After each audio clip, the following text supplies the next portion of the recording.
Hi friends, ಎಲ್ಲರಿಗೂ ನಮಸ್ಕಾರ. Welcome back Poorvika YouTube channel. ನಾವಿವತ್ತು ಎಗ್ ಪರೋಟ ರೆಸಿಪಿಯನ್ನು ನಿಮ್ಮ ಹತ್ರ ಶೇರ್ ಮಾಡ್ತಾ ಇದ್ದೀವಿ ಫ್ರೆಂಡ್ಸ್.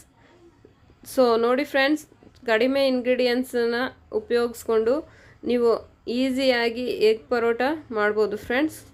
ಸೊ ನೋಡಿ ಯಾವ ರೀತಿ ಬಂದಿದೆ. ಎಗ್ ಪರೋಟಗೆ ನಾನು ಎಗ್ ಕರಿ ಮಾಡ್ಕೊಂಡಿದ್ದೆ ಫ್ರೆಂಡ್ಸ್.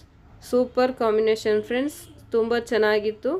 ನೀವು ಒಂದು ಸಲ ಮನೆಯಲ್ಲಿ ಟ್ರೈ ಮಾಡಿ ಫ್ರೆಂಡ್ಸ್. ಹಾಗೆ ಇದಕ್ಕೆ ಬೇಕಾಗಿರುವ ಇಂಗ್ರೀಡಿಯೆಂಟ್ಸ್ 4 ಮೊಟ್ಟೆಯನ್ನು ತೊಗೊಂಡಿದ್ದೀನಿ ಫ್ರೆಂಡ್ಸ್ ನಾನು ಇದಕ್ಕೆ. ಹಾಗೆ 2 ಈರುಳ್ಳಿಯನ್ನು ಸಣ್ಣದಾಗಿ ಕಟ್ ಮಾಡಿ ಇಟ್ಕೊಂಡಿದ್ದೆ. ನೋಡಿ ಈ ಥರ ಸಣ್ಣದಾಗಿ ಕಟ್ ಮಾಡಿ ಇಟ್ಕೊಬೇಕು. ಹಾಗೆ 1 ಟೊಮೊಟೊವನ್ನು ಬರೀ ಸಣ್ಣದಾಗಿ ಕಟ್ ಮಾಡಿ ಇಟ್ಕೊಂಡಿದ್ದೀನಿ ಫ್ರೆಂಡ್ಸ್. ಹಾಗೆ ಒಂದು ಅರ್ಧ ಟೀ ಸ್ಪೂನ್ ಪುಡಿ ಉಪ್ಪನ್ನು ನಾವಿಲ್ಲಿ ತೊಗೊಂಡಿದ್ದೀವಿ. ಹಾಗೆ ಸ್ವಲ್ಪ ಕೊತ್ತಂಬರಿ ಸೊಪ್ಪು, 3 ಸಣ್ಣದಾಗಿ ಹಚ್ಚಿರುವಂತಹ ಹಸಿಮೆಣಸಿನ್ಕಾಯಿ, ಹಾಗೆ ಸ್ವಲ್ಪ ಪೆಪ್ಪರ್ ಪೌಡರನ್ನು ನಾವಿಲ್ಲಿ ತೊಗೊಂಡಿದ್ದೀವಿ. ಇವಾಗ ಮಿಕ್ಸ್ ಮಾಡ್ಕೊಳ್ಳೋಣ. ಮಿಕ್ಸಿಂಗ್ ಬೌಲ್ಗೆ ನಾನಿಲ್ಲಿ ಸಣ್ಣದಾಗಿ ಹಚ್ಚಿರುವಂತಹ 2 ಈರುಳ್ಳಿಯನ್ನು ಇದಕ್ಕೆ ಸೇರಿಸಿದ್ದೀನಿ ಫ್ರೆಂಡ್ಸ್. ಹಾಗೆ ಸ್ವಲ್ಪ ಕೊತ್ತಂಬರಿ ಸೊಪ್ಪು, ಸ್ವಲ್ಪ ಹಸಿಮೆಣಸಿನ್ಕಾಯಿ ಸಣ್ಣದಾಗಿ ಕಟ್ ಮಾಡಿರುವಂಥದ್ದನ್ನು ಸಹ ಇದಕ್ಕೆ ಸೇರಿಸಿದ್ದೀನಿ. ಹಾಗೆ ಟೊಮೊಟೊ ಹಣ್ಣು ಇದನ್ನು ಜ್ಯೂಸ್ನೆಲ್ಲ ತೆಗೆದುಬಿಟ್ಟು ಮೇಲ್ಗಡೆ ಇರೋ ತಿರುಳು ಮಾತ್ರ ನಾನು ಸಣ್ಣದಾಗಿ ಕಟ್ ಮಾಡಿ ಹಾಕ್ಕೊಂಡಿದ್ದೀನಿ ಫ್ರೆಂಡ್ಸ್. ಹಾಗೆ ಇದಕ್ಕೆ ಒಂದು ಅರ್ಧ ಟೀ ಸ್ಪೂನಷ್ಟು ಪುಡಿ ಉಪ್ಪನ್ನು ನಾನು ಇದಕ್ಕೆ ಸೇರಿಸಿದ್ದೀನಿ. ನೀವು ಹಸಿಮೆಣಸಿನ್ಕಾಯಿ ಇಷ್ಟಪಡದೇ ಇರೋರು ನೀವು ಖಾರದ ಪುಡಿ ಸಹ ಯೂಸ್ ಮಾಡ್ಬೋದು. ಇದಕ್ಕೆ ಸ್ವಲ್ಪ ಪೆಪ್ಪರ್ ಪೌಡರನ್ನು ನಾನಿಲ್ಲಿ ಸೇರಿಸಿದ್ದೀನಿ. ಹಾಗೆ 4 ಮೊಟ್ಟೆಯನ್ನು ಒಡೆದು ಒಂದು ಬೌಲ್ಗೆ ಹಾಕ್ಕೊಂಡಿದ್ದೆ ಫ್ರೆಂಡ್ಸ್. ಅದನ್ನು ಇವಾಗ ಇದಕ್ಕೆ ಮಿಕ್ಸಿಂಗ್ ಬೌಲ್ಗೆ ಹಾಕಿ ಎಲ್ಲವನ್ನು ಚೆನ್ನಾಗಿ ಮಿಕ್ಸ್ ಮಾಡ್ತಾಯಿದ್ದೀನಿ.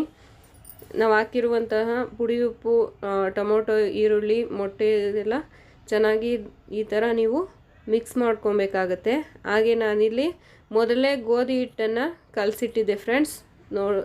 ನೋಡಿ ಫ್ರೆಂಡ್ಸ್, ಅದಕ್ಕೆ ನೀವು ಗೋಧಿ ಹಿಟ್ಟನ್ನು ಕಲಿಸ್ಕೊಬೇಕಾಗುತ್ತೆ. ಜಾಸ್ತಿ ಗಟ್ಟಿಗೂ ಕಲಿಸ್ಬೇಡಿ, ಹಾಗೆ ಜಾಸ್ತಿ ತೆಳುವಾಗೂ ಕಲಿಸ್ಬೇಡಿ. ನೋಡಿ ಅದಕ್ಕೆ ಗೋಧಿ ಹಿಟ್ಟನ್ನು ಕಲಿಸ್ಕೊಬೇಕಾಗತ್ತೆ. ಹಾಗೆ ಇಲ್ಲಿ 1 ಉಂಡೆ ಗೋಧಿ ಹಿಟ್ಟನ್ನು ನಾನಿಲ್ಲಿ ತೊಗೊಂಡು ಇದನ್ನು ಒಸ್ಕೊಬೇಕಾಗತ್ತೆ ಲಟ್ಟಣಿಗೆಯಿಂದ. ಸೊ ನೋಡಿ ಈ ಥರ ಮೊದಲು ರೌಂಡಾಗಿ ಒಸ್ತಿದ್ದೀನಿ ಫ್ರೆಂಡ್ಸ್. ಇದಕ್ಕಿವಾಗ 1 ಟೀ ಸ್ಪೂನಷ್ಟು ಅಡುಗೆ ಎಣ್ಣೆಯನ್ನು ನಾನು ಇದಕ್ಕೆ ಹಾಕಿ, ಸೊ ನೋಡಿ ಈ ಥರ ಎಣ್ಣೆ ಎಲ್ಲ ಚಪಾತಿ ಸುತ್ತಲೂ ಸ್ಪ್ರೆಡ್ ಆಗೋ ಥರ ನೀವು ಹಾಕಬೇಕಾಗುತ್ತೆ. ಇದನ್ನು ರೋಲ್ ಮಾಡಿ ಮತ್ತೆ ಇನ್ನೊಂದು ಸಲ ಒಂದು ಅರ್ಧ ಟೀ ಸ್ಪೂನಷ್ಟು ಎಣ್ಣೆಯನ್ನು ಹಾಕಿ ಮತ್ತೆ ಸ್ಪ್ರೆಡ್ ಮಾಡಬೇಕಾಗುತ್ತೆ ಫ್ರೆಂಡ್ಸ್. ಈ ಥರ ಮಾಡೋದನ್ನೇ ನಾವು ಪರೋಟ ಥರ, ಇದಕ್ಕೆ ಗೋಧಿ ಹಿಟ್ಟಿನ ಪರೋಟ ಅಂತ ಕರೀತಾರೆ ಫ್ರೆಂಡ್ಸ್. ಸೊ ನೋಡಿ ಈ ಥರ ಫೋಲ್ಡ್ ಮಾಡಿ ನಾವು ಇದನ್ನು ಒಸಿಬೇಕಾಗುತ್ತೆ. ಸ್ವಲ್ಪ ಗೋಧಿ ಹಿಟ್ಟನ್ನು ಹಾಕ್ಕೊಂಡು ಇದನ್ನು ಒಸಿಬೇಕಾಗುತ್ತೆ ಫ್ರೆಂಡ್ಸ್. ತುಂಬ ಟೇಸ್ಟಿಯಾಗಿರುತ್ತೆ ಫ್ರೆಂಡ್ಸ್. ಹಾಗೆ ಕಡಿಮೆ ಇಂಗ್ರೀಡಿಯೆಂಟ್ಸನ್ನು ಉಪಯೋಗಿಸ್ಕೊಂಡು ಈಸಿಯಾಗಿ ನೀವು ಡಿನ್ನರ್ಗೂ ಸಹ ಮಾಡ್ಕೊಬೋದು ಫ್ರೆಂಡ್ಸ್. ಇಲ್ಲ ನೀವು ಸ್ನ್ಯಾಕ್ಸ್ ರೀತಿ ಸಹ ಮಾಡ್ಕೊಬೋದು ಫ್ರೆಂಡ್ಸ್. ತುಂಬ ಚೆನ್ನಾಗಿರುತ್ತೆ.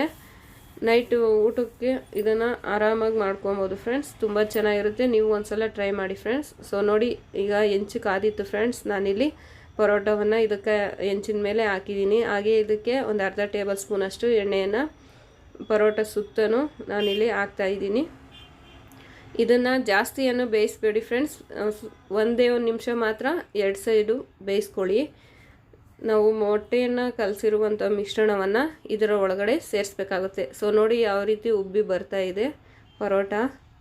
ಸೂಪರಾಗಿ ಬರುತ್ತೆ ಫ್ರೆಂಡ್ಸ್. ನೀವು ಗೋಧಿ ಹಿಟ್ಟನ್ನು ನೀವು ಕಲಸೋ ರೀತಿ ನೀಟಾಗಿ ಕಲಿಸ್ಕೊಂಡ್ರೆ ತುಂಬ ಚೆನ್ನಾಗಿ ನೋಡಿ ಈ ಥರ ಪದರ ಪದರ ಬರುತ್ತೆ ಫ್ರೆಂಡ್ಸ್. ಸೊ ನೋಡಿ ಇದಕ್ಕಿವಾಗ ನಾವು ಮೊದಲೇ ಎಲ್ಲ ಮಿಕ್ಸ್ ಮಾಡಿ ಇಟ್ಕೊಂಡಿದ್ವಲ್ಲ ಮೊಟ್ಟೆದು ಮಿಶ್ರಣವನ್ನು ನಾವು ಇದಕ್ಕಿವಾಗ ಸೇರಿಸೋಣ. ನೋಡಿ ನಾನು ಸ್ಪೂನಿಂದ ನಾನಿಲ್ಲಿ ಇದರೊಳಗಡೆ ಮಿಕ್ಸ್ ಮಾಡಿರುವಂತಹ ಮೊಟ್ಟೆಯ ಮಸಾಲೆಯನ್ನು ಇದಕ್ಕೆ ಸೇರಿಸ್ತಾ ಇದ್ದೀನಿ ಫ್ರೆಂಡ್ಸ್. ಸೊ ನೋಡಿ ಈ ಥರ ಸೇರಿಸ್ಬಿಟ್ಟು ಇದನ್ನು ಒಂದು 2 ನಿಮಿಷ ಹಾಗೆ ಬಿಡಬೇಕಾಗುತ್ತೆ. ಹಾಗೆ ಬಿಟ್ಟಾದಮೇಲೆ ಮತ್ತೆ ಇನ್ನೊಂದು ಸೈಡು ನಾವು ಬೇಯಿಸ್ಕೊಬೇಕಾಗುತ್ತೆ ಫ್ರೆಂಡ್ಸ್. ಇಷ್ಟೇ ಫ್ರೆಂಡ್ಸ್, ಈಸಿಯಾಗಿ ನೀವು ಗೋಧಿ ಹಿಟ್ಟಿನ ಪರೋಟವನ್ನು ಮಾಡ್ಕೊಬೋದು. ಎಗ್ ಗೋಧಿ ಹಿಟ್ಟಿನ ಪರೋಟ ಮಾಡ್ಕೊಬೋದು ಫ್ರೆಂಡ್ಸ್. ಸೊ ನೋಡಿ ಒಂದಾಗಲೇ ರೆಡಿಯಾಗಿತ್ತು ಫ್ರೆಂಡ್ಸ್. ಮತ್ತೊಂದು ಸಲ ತೋರಿಸ್ತಾ ಇದ್ದೀನಿ. ಇನ್ನೊಂದು ಪರೋಟಗೆ ನಾನು ಎಗ್ ಮಿಶ್ರಣವನ್ನು ನಾನಿಲ್ಲಿ ಸೇರಿಸ್ತಾ ಇದ್ದೀನಿ ಫ್ರೆಂಡ್ಸ್. ತುಂಬ ಈಸಿಯಾಗಿ ಮಾಡ್ಬೋದು ಫ್ರೆಂಡ್ಸ್. ನೀವು ಒಂದು ಸಲ ಮನೆಯಲ್ಲಿ ಟ್ರೈ ಮಾಡಿ, ಹಾಗೆ ಹೇಗೆ ಬಂದಿತ್ತು ಅಂತ ಕಮೆಂಟ್ ಮೂಲಕ ನಮಗೆ ತಿಳಿಸಿ ಫ್ರೆಂಡ್ಸ್. ಸೊ ನೋಡಿ ಫ್ರೆಂಡ್ಸ್, ಮಕ್ಕಳಿಂದ ಹಿಡಿದು ದೊಡ್ಡವರೆಲ್ಲ ಇಷ್ಟಪಟ್ಟು ತಿಂತಾರೆ ಫ್ರೆಂಡ್ಸ್. ನಿಮಗೂ ಸಹ ತುಂಬ ಈಸಿ ಫ್ರೆಂಡ್ಸ್ ಈ ರೆಸಿಪಿ ಮಾಡೋದಂತೂ.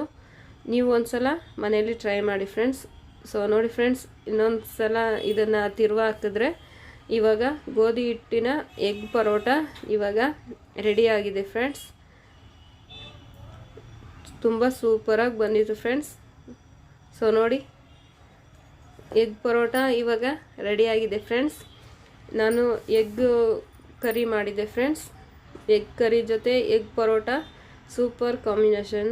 ನೀವು ಒಂದು ಸಲ ಮನೆಯಲ್ಲಿ ಟ್ರೈ ಮಾಡಿ, ಹಾಗೆ ಹೇಗೆ ಬಂದಿತ್ತು ಅಂತ ಕಮೆಂಟ್ ಮೂಲಕ ತಿಳಿಸಿ. ನಿಮಗೆಲ್ಲರಿಗೂ ಈ ವಿಡಿಯೋ ಇಷ್ಟ ಆಗಿದ್ದಲ್ಲಿ ಪ್ಲೀಸ್ ಎಲ್ಲರೂ like and share and subscribe ಮಾಡ್ಕೊಳ್ಳಿ ಫ್ರೆಂಡ್ಸ್. ಪ್ಲೀಸ್ ನಮ್ಮ ಚಾನಲನ್ನು ಸಬ್ಸ್ಕ್ರೈಬ್ ಮಾಡಿ friends. Thank you for watching friends. ಎಲ್ಲರಿಗೂ ಧನ್ಯವಾದಗಳು ಫ್ರೆಂಡ್ಸ್.